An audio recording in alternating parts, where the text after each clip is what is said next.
everybody. The jet fighters will be surrounding the plane in about 7 minutes. Oh, I heard they threw you out of the press conference. They tried, but Caroline stopped them. Caroline saved you. You're lucky. You're lucky. You were a little out of control. How's the trip going so far? Well, I was asking about your meeting with the Syrian I think it's really president. going well. Great relationships. And now we're meeting with the group that's fantastic. The Emir is a great guy. I know him all very well. How are you? Good, thank you. You're going to be surrounded by 8 fighters, in about 7 minutes. Then you say, do we need them? And when they say yes, that doesn't make me feel good, right? What's the threat? Did they tell you what the threat is? No, let's assume there's no threat. We have to assume that. How did you find the Syrian president? Right. I think very good. Young, attractive guy, tough guy. Strong pass. Very strong pass fighter. Does that worry you But at all? he's got a real shot at pulling it together. I spoke with President Erdogan, who I'm very friendly with him. He feels he's got a shot at pulling it together. It's a torn up country. Do you think Syria will join the Abraham Accords? Yeah, but I think they have to get themselves straightened out. I told him, I hope you're going to join when it's straightened out. He said yes. But they have a lot of work to do. What about Lebanon? Do you think there's a path for Lebanon to normalize relations with Israel? You know, a friend of mine is the new ambassador to Lebanon, and I didn't even know, and I never knew his relationship, but he was born in Lebanon. And he said, I'd like to be the ambassador. He's a very successful guy. And I said, that's very dangerous. He said, I don't care. I love my country, and it's worth it to do. Sort of a beautiful story. You may want to go and interview him sometime, Michelle. He's a great guy, but he's a ruler, almost a ruler. But, there's a danger there for a very successful man to go and do that. I said, you sure you know what you do it? It's like Doug taking pictures, right? So you got some good shots, I guess. It's a beautiful scene. The last scene at the airport I thought was beautiful. We rode out together. They generally don't do that. They don't generally meet presidents. There have been some reports of the Syrian president wanting a Trump Tower in Damascus. Did that come up at all? No, that I haven't heard. We'll have to wait a little while. Let things calm down a little while with the country. I think he's going to do. He's got the potential. He's a real leader. He led a charge, and he's pretty amazing. But did you see him? Did you get to see him? No. No, he was there. He was with us at the event. Did the PGA Tour or Live Golf come up at all in your conversations with the Crown Prince? No. You mean the Live? Yeah. No, we didn't discuss it. What about that Saudi intelligence agent? The 9/11 families want the Saudi intelligence agent to be extradited to the United States to face charges for 9/11. Did that come up in conversation? No, it didn't. But I know all about it, but it didn't come up. On Israel, you're not going to Israel. Does this trip sideline Israel at all? No. This is good for Israel. Having a relationship like I have with these countries, the Middle Eastern countries, essentially all of them, I think it's very good for Israel. Can I ask you again on Israel? On the hostage deal, did any of your people speak with Israel about the release of the American hostage? I'm sorry, on the sanctions lifting of Syria. And let me ask on Edom first. What credit does Israel deserve, if any, for that release of the hostage? Well, they've been fighting a long time. They're warring. And I think they deserve a lot of credit. I think my people deserve a lot of credit, maybe the most credit. He wouldn't be there, but for us, he wouldn't be living right now. Probably none of the hostages would be living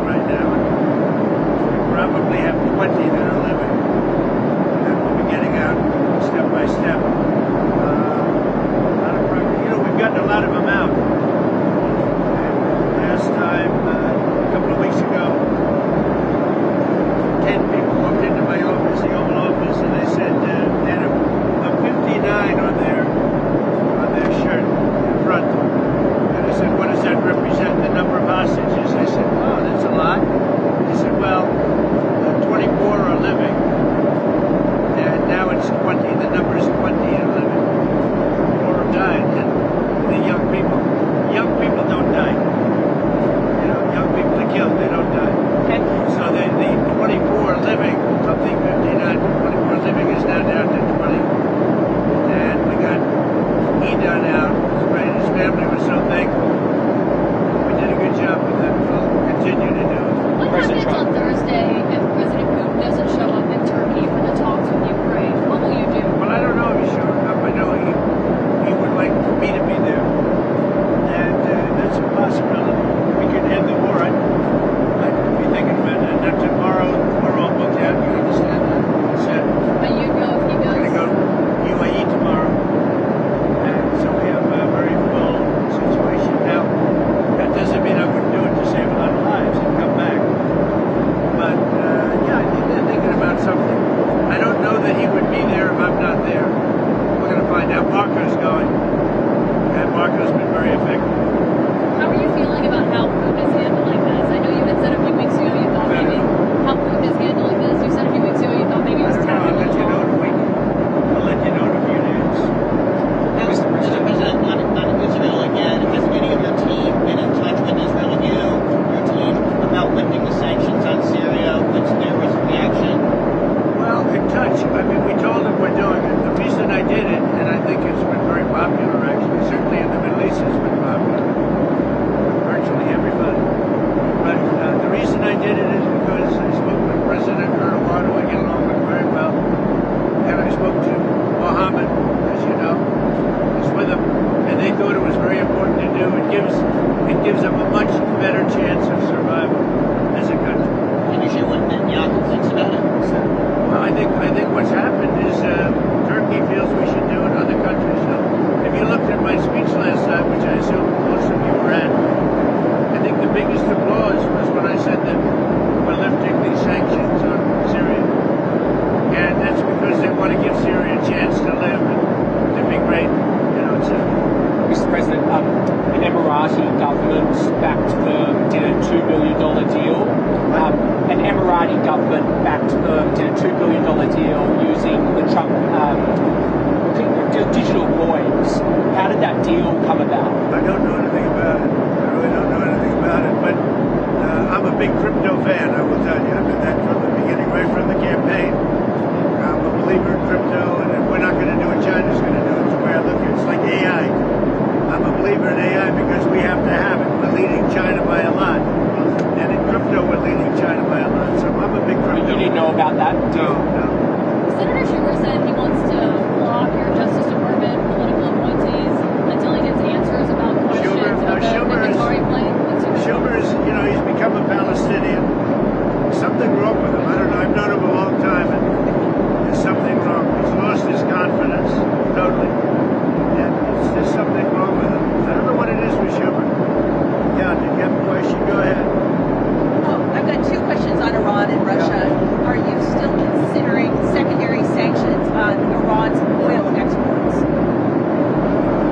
Let's see what happens over the next week. I don't really want to answer it because I want to see what happens over the next week. Go ahead. Okay, and then on Iran and Russia, are you considering sanctions on Russia for supporting Iran and for the continued war in Ukraine? Well, again, I don't want to talk about it, but I'm always considering the secondary sanctions. I had the secondary sanctions on Iran and drove them into bankruptcy, and there would have been no October 7th. There would have been no money for Hamas or Hezbollah or anybody else. So I'm always, and as you know, I put secondary sanctions